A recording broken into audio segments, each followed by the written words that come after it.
Le 31. Donc, bonsoir, madame. Bienvenue. Oui, bonsoir. Bonsoir Voilà. tout le monde. Bonsoir D'accord. LBTV. Voilà. Donc, nous recommençons donc, je dirais, notre marche vers le palais présidentiel, vers la victoire et surtout vers la libération du peuple de Côte d'Ivoire. Voilà. Vous étiez à Bruxelles Madame, la semaine. bienvenue. Voilà. Donc, Excusez-moi. coupez s'il vous plaît. Voilà le son Oui, de oui, ça y l'autre est, c'est fait. téléphone. Voilà. Mhm. Donc, je disais que vous étiez à Bruxelles avec le président Tidiane Thiam. C'était cette semaine même. Et vous avez Mhm. exprimé le sentiment général qui prévaut aujourd'hui en Côte d'Ivoire. Et surtout, le président Thiam a rencontré les députés. Peut-être que vous n'étiez pas dans la salle, mais il y a eu des discours des cadres du PDCI qui se sont exprimés. Pouvez-vous nous faire le point de cette démarche, c'est-à-dire, je peux dire, la manifestation de Bruxelles, la présence du président Thiam au Parlement européen? Et puis, qu'en est-il exactement? Est-ce que vous avez pu sensibiliser les décideurs européens sur ce qui se passe actuellement en Côte d'Ivoire?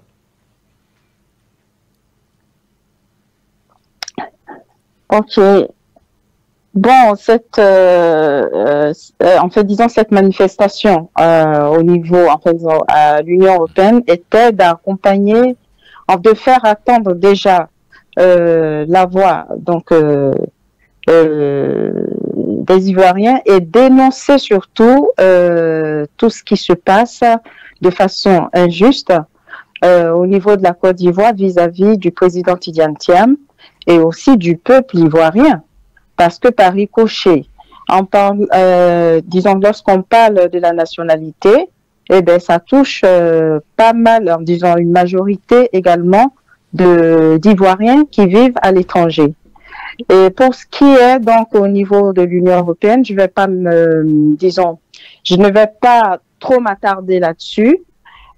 Tout ce que je peux vous dire, c'est que nous sommes allés faire attendre notre voix et surtout dénoncer tout ce qui se passe au niveau du pouvoir, c'est-à-dire tout ce que le pouvoir, disons, les agissements injustes du pouvoir à l'égard de l'opposition et particulièrement à l'égard de notre leader, le président Tidiane Thiam. Donc, je ne pourrais pas vous donner des détails de ce qui a été dit là-bas, mais toujours est-il que l'opinion internationale, c'est aussi, enfin, disons, l'Union européenne représente l'opinion internationale. Et nous savons tous que en 2010, eh bien, ce sont eux qui se sont, disons, coalisés pour mettre Alassane Dramane Ouattara au pouvoir.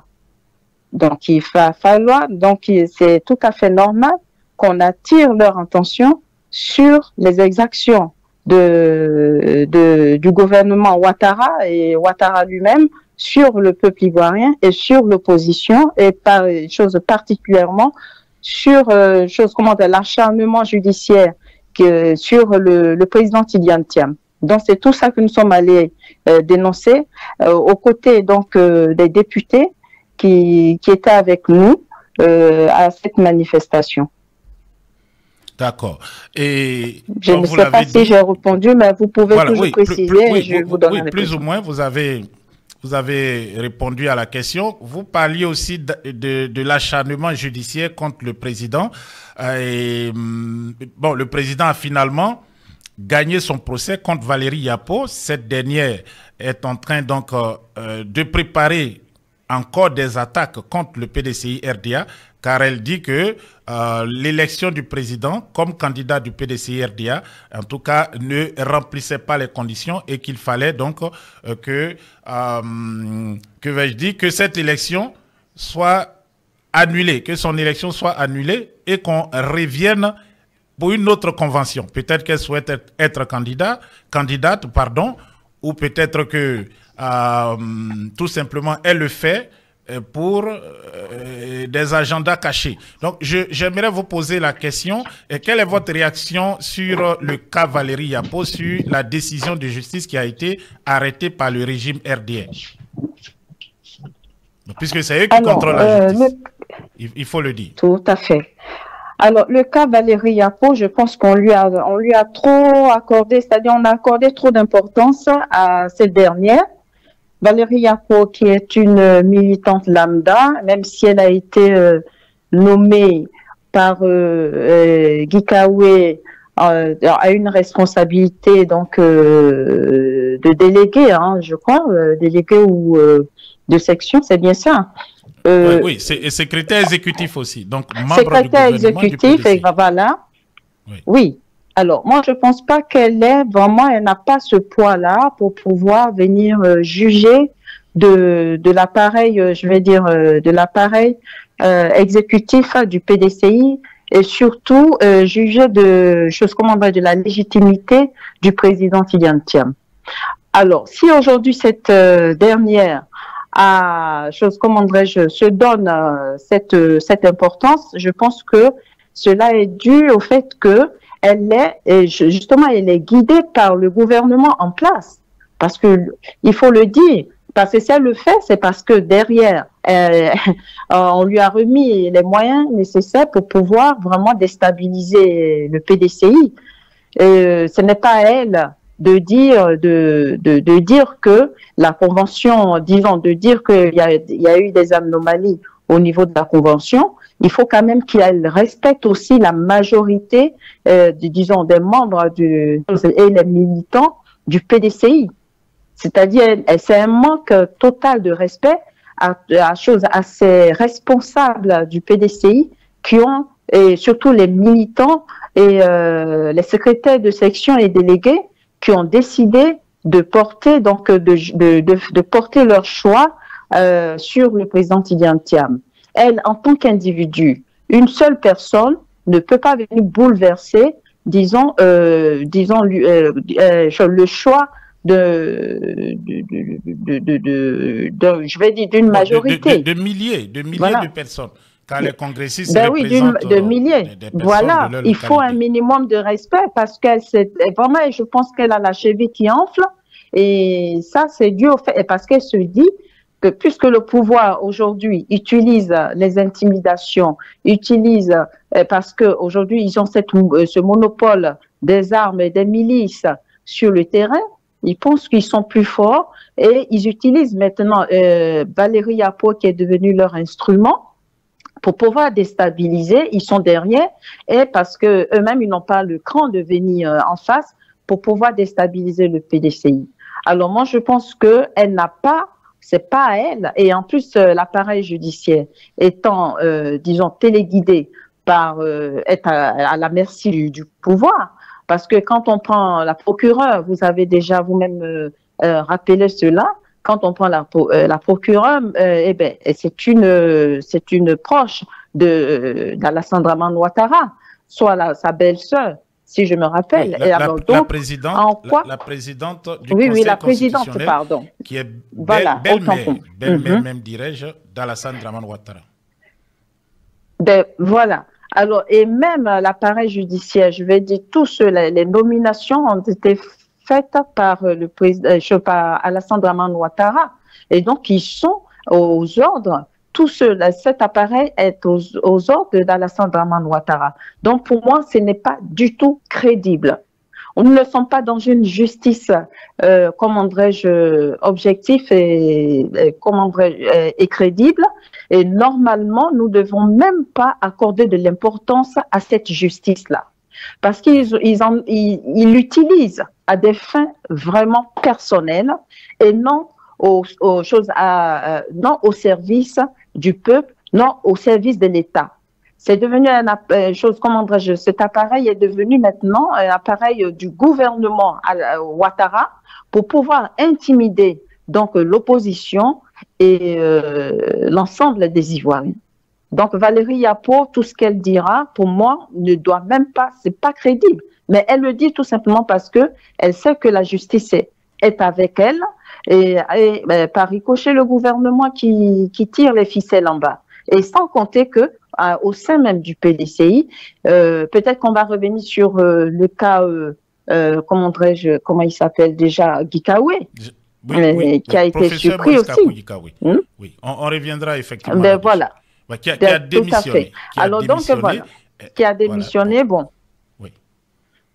Si vous voulez, je peux en parler, mais sinon, au niveau de Valérie qui a Yapo, démissionné. Et analyser un peu, comme ça fait longtemps qu'on n'a pas pris les appels. Tout à fait. Bon, je sais que je leur dis, on va reprendre et nous sommes là. Je demande à tous de laisser leur numéro. On va trier pour qu'on puisse mieux expliquer ce qui se passe aux uns et aux autres. Donc, le professeur Gikawe qui démissionne parce qu'il n'aurait pas été informé de la stratégie qui visait à remettre le pouvoir ou la présidence du PDCI aux militants, et militants du PDCI dans ce cas, et puis réorganiser un congrès présidé par le doyen Ernest Nkombo Mobio en 48 heures, juste pour éviter que le RDR n'ait le temps encore d'instrumentaliser la justice. Et qu'est-ce que vous dites de cette démission du professeur Gikawe?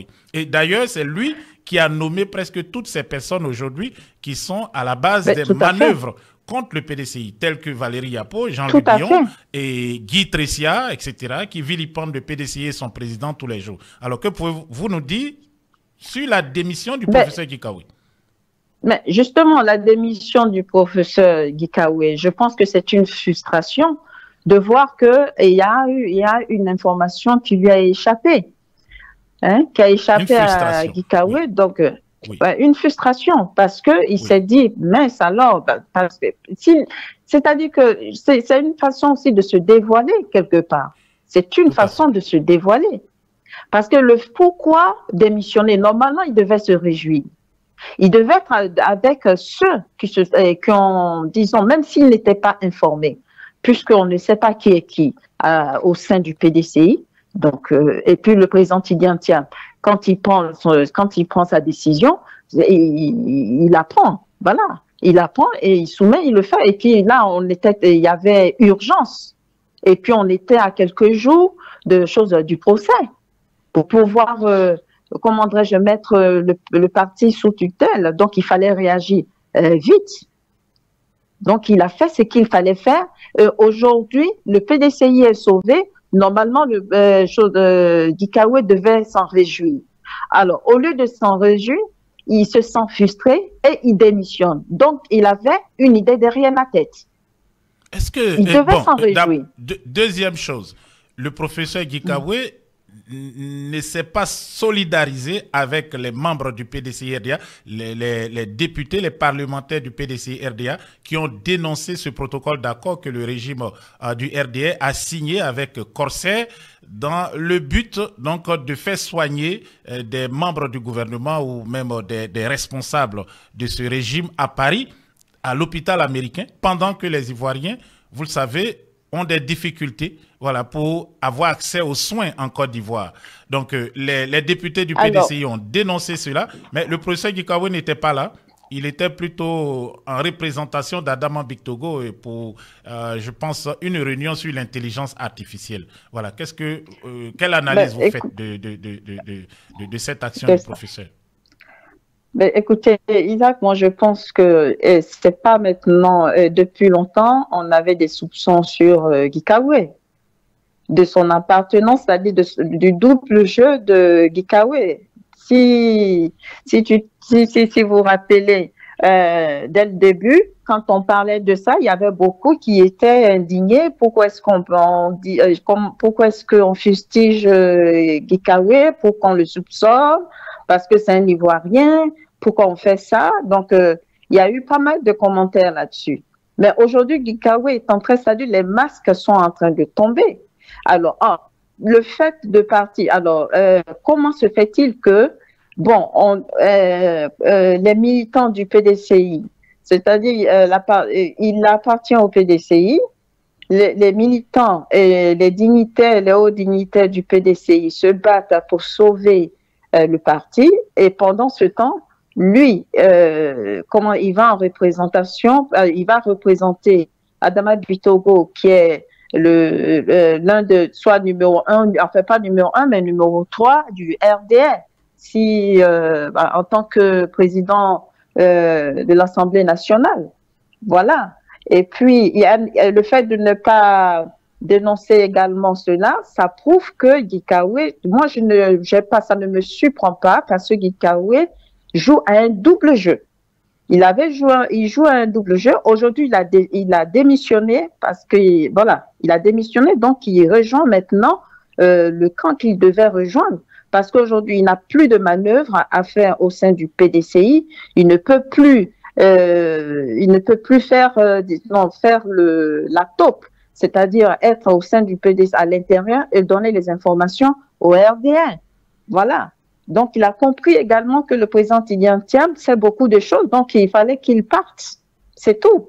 Parce que lui aussi, il ne se laisse pas faire, il sait exactement ce qui se passe. Maintenant, en ce qui concerne la signature du corset par rapport à l'autre, comment elle s'appelle, Kandia Camara, je suis tellement outrée, je ne comprends pas. Alors, j'ai mon analyse personnelle par rapport à la signature corset et surtout le choix de l'hôpital américain. Ouais. Bien. Parce qu'aujourd'hui, qu'est-ce qu'ils sont en train de faire? C'est une façon, je vais partir, en amont, j'explique ça et je vais tomber sur le social. Le social, tout le monde le sait. Mais en fait, politiquement, au niveau de la géopolitique, en fait, ils sont en train de, quelque part, faire chanter la France. Pour dire que nous n'allons plus prendre le Air France pour voyager, pour faire ce qu'on a à faire. Maintenant, nous allons choisir une autre compagnie. Alors, Corsair, je ne sais pas quelle est l'origine de Corsair, mais ça, il va falloir regarder. C'est une entreprise privée de charter. Voilà. Corsair, bon, généralement, c'était les Antilles. Pour les vacanciers, bon, une petite compagnie créée. Oui, Corsair, tout à fait. Je pense que c'est une filiale. Je ne sais pas si c'est pas dans tous les cas, c'est pas une filiale d'Air France. Hein. C'est pas une filiale d'Air France. C'est une compagnie privée. Non, mais pas une filiale. Voilà, c'est une compagnie. Voilà, très bien. Alors donc, ils ne prennent plus Air France. De signer cet accord. Le régime décide de ne plus de signer des accords et de ne plus prendre Air France, mais de prendre Corsair. Et le fait de se soigner à l'hôpital américain, voilà, on n'ira plus voir les hôpitaux français.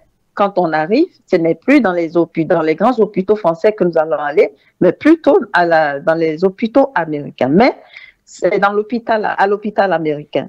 Mais on voit le degré, vraiment, le degré de tard de ce gouvernement. Je ne comprends pas le degré de tard. Et dans un second temps, je dis aussi que c'est de se foutre du peuple ivoirien. C'est de se foutre du peuple ivoirien. C'est-à-dire qu'ils sont en train de narguer le peuple ivoirien en disant que oui, nous, on va aller se soigner là-bas, mais vous êtes au pouvoir. Et les hôpitaux qui sont sur place, comment vous soignez les Ivoiriens? Comment les Ivoiriens se soignent? Ça, c'est pas leur problème. Ce qui les importe, ce qui leur importe, c'est plutôt leur santé à eux et non la santé des Ivoiriens. Alors moi, je vais me permettre de dire ça. Un vrai Ivoirien ne réagira jamais de cette manière. Parce que nous avons connu l'ère Oufouette, nous avons connu l'ère Bédier, nous avons connu l'ère Gbagbo. Je ne pense pas qu'un jour, ces gouvernements aient publiquement annoncé que nous allons prendre telle compagnie pour aller nous soigner à l'hôpital américain.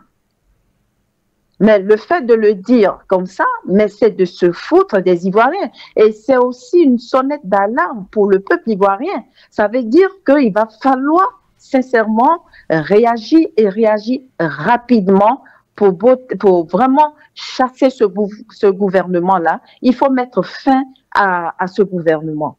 Sinon, ce qui arrive après 2025, ça va être douloureux. Ça va être douloureux pour tout le monde. Donc, il faut que les Ivoiriens se lèvent pour ça.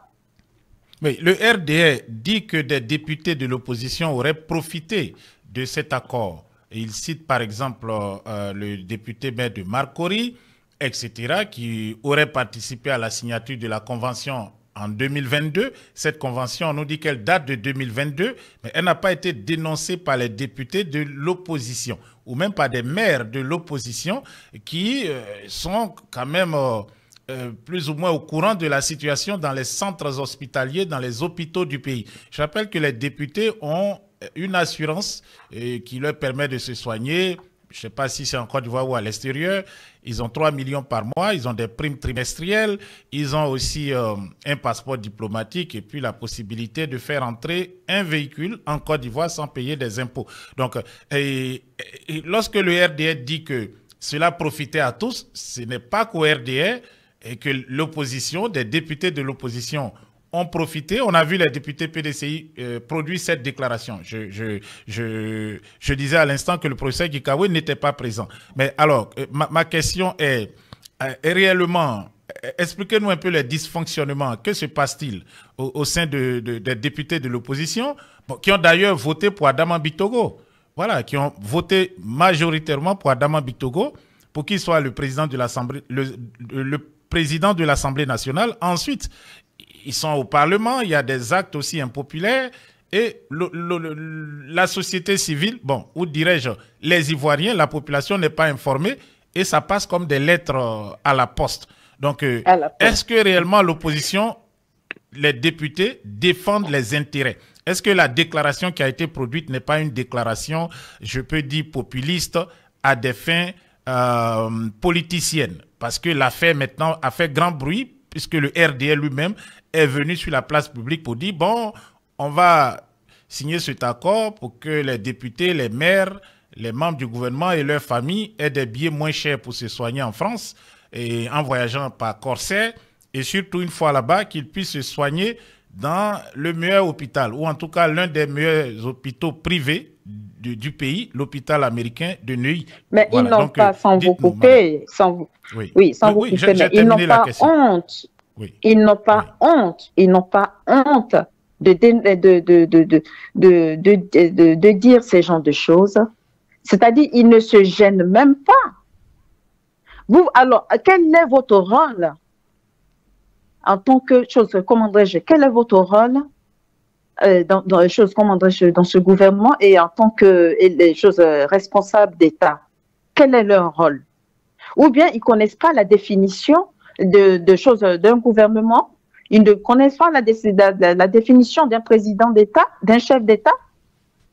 D'abord, un chef d'État, je ne sais pas s'ils écoutent, mais je pense qu'ils ne savent rien. Le pouvoir, quand on prend le pouvoir, on le prend pour le peuple. On le prend, c'est ce que rappelait le président Tidjane Thiam en parlant du DIH, où l'être humain est au centre. Mais pour eux, l'être humain n'est pas au centre, ce sont eux qui sont au centre.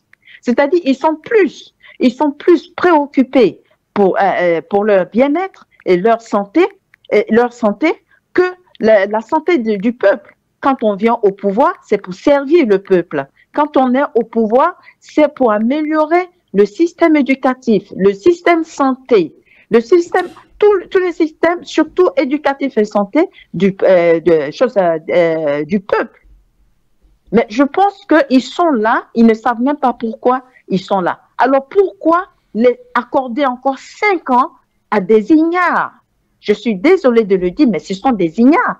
Parce que pour sortir des énormités pareilles, et en plus en public, et quand je vois Kandia Camara, bon, c'est pas de sa faute parce que quand on est limité intellectuellement et qui était très, très fier d'annoncer cela, mais c'est scandaleux, je trouve. C'est aussi un acte de campagne. C'est un acte de campagne pour le RD. Mais ma question, alors là, vous n'avez pas répondu à la question. Les députés de l'opposition, les députés de l'opposition qui sont au Parlement, je viens là-dessus. Ils ont plus ou moins eu connaissance de ce protocole d'accord en 2022, où on parlait déjà de la vie chère. Je crois même qu'une manifestation était prévue en septembre 2022, au moment où cet accord avait été signé. Et cette manifestation avait été réprimandée par les forces du désordre d'Alassane Draman Ouattara, ou forces de l'ordre, comme vous voulez. Et puis, les Ivoiriens se plaignaient aussi c'est ce qu'il faut dire. Voilà, des hôpitaux. Dans les hôpitaux, il y avait des morts, des gens qui pleuraient. Alors, il n'y a pas de scanner, il n'y a pas ceci, il n'y a pas cela. Et on vous dit, vous avez, je crois, 400 députés qui vont partir en France pour se soigner dans une compagnie privée qui n'est pas ivoirienne, Ça dit, ce sont des milliards qu'on donne à des opérateurs privés en France. L'hôpital américain est privé, Corsair est privé, et on abandonne, on délaisse les hôpitaux. En Côte d'Ivoire, on délaisse la compagnie nationale, on va se soigner en France, et tout le monde signe, les maires de l'opposition signent, et les députés, ils signent, et puis aussi, bon, d'autres cadres, ils signent. Parce que, imaginez que cette affaire était sortie en 2023, avant les élections locales. Quel impact elle aurait eu? Mais déjà, la question que je vous pose, c'est les élus de l'opposition. Oui. Est-ce qu'ils n'ont pas failli là à leur devoir? Est-ce qu'ils ne faillissent pas à leur devoir parce qu'on ne sait pas réellement des choses? Par exemple, on apprend que oui, M. Ouattara a pris une ordonnance pour modifier telle loi pour que la société civile ne puisse plus s'exprimer, et ça passe comme des lettres à la poste. Et pourquoi l'opposition n'était pas assez vigoureuse? Oui. Tout à fait. Alors, je vais répondre pourquoi l'opposition n'était pas assez vigoureuse à cette époque. Il faut dire, paix à son âme. Bon, ça, je pense que c'était le président Bédié vivait encore en 2022, non? Oui. Voilà. Alors, sous le président Bédié, effectivement, donc l'opposition n'était pas du tout dynamique. Et il faut dire que le président Gbagbo aussi venait de rentrer. Alors, donc, il faut, voilà, le fait que le président Gbagbo soit rentré et l'opposition était très, c'est-à-dire qu'il y avait quand même des intimidations. Et au niveau de l'Assemblée, qui était majoritaire à l'Assemblée, c'est bien le RDR, avec les députés. Le président du groupe parlementaire était le professeur Maurice Kakou-Gikawe, qui était aussi secrétaire exécutif du PDCI, qui gérait au quotidien. Voilà. Non, ils étaient partis justement puisqu'il y a beaucoup qui ont été corrompus. En parlant du président, de choses, comment dirais-je, de Gikawe, il y avait beaucoup de corruption, et en plus, ces députés et autres n'avaient pas du tout les moyens, parce qu'il faut leur verser par mois leur argent. Qui sait, peut-être qu'il y a eu une épée de Damoclès en disant celui qui ne signe pas ne va pas recevoir son argent. Ça, c'est à eux. Maintenant, c'est à eux de nous dire. Je ne vais pas leur trouver d'excuses. Et alors, si vous mettez l'argent en avant et par rapport à l'avenir du pays, alors pourtant si on vous a élu, c'est pour pouvoir défendre les intérêts du peuple, c'est pour pouvoir défendre les intérêts donc du citoyen ivoirien. Alors, si vous n'êtes pas capable de le faire et que vous rentrez dans le jeu du RDR, alors disons le titre que vous portez n'a pas de sens. Un député à l'Assemblée nationale est censé défendre les intérêts de la nation, les intérêts de ses élus. Alors, s'il n'est pas capable de le faire, donc c'est malheureux. Donc, s'ils ont tous signé, il faut dire qu'à l'époque, avant l'arrivée du président Tidjane Thiam, les choses comme les salaires des députés, ça passait c'est Ouattara qui versait tout ça. Jusqu'à présent, j'espère qu'il le fait. Mais il faut dire que lorsque le président Tidjane Thiam est arrivé, il y a eu une indépendance financière. Il a vraiment mis en place cette indépendance financière qui a fait que les députés se sont un peu détachés. Voilà. Mais ils l'ont, voilà, donc je pense que c'est l'une des raisons, mais peut-être qu'ils ont une autre raison, au niveau des députés, qu'il faudrait que nous fassions part de cette, comment je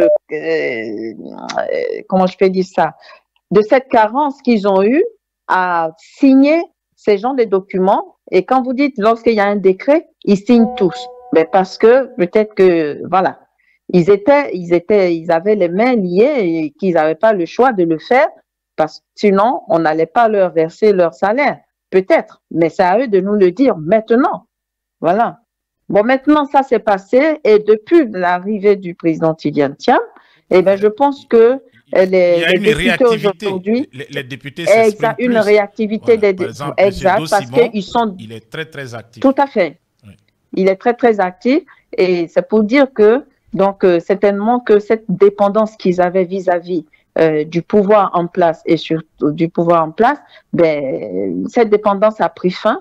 Et donc, aujourd'hui, ils se sentent maintenant, ils ont mis le costume maintenant d'élus qui doivent défendre les intérêts de la nation. Et moi, je les encourage vivement à aller dans ce sens et que les Ivoiriens également les accompagnent dans ce combat-là pour que nous puissions en 2025 remporter la victoire pour tous les Ivoiriens.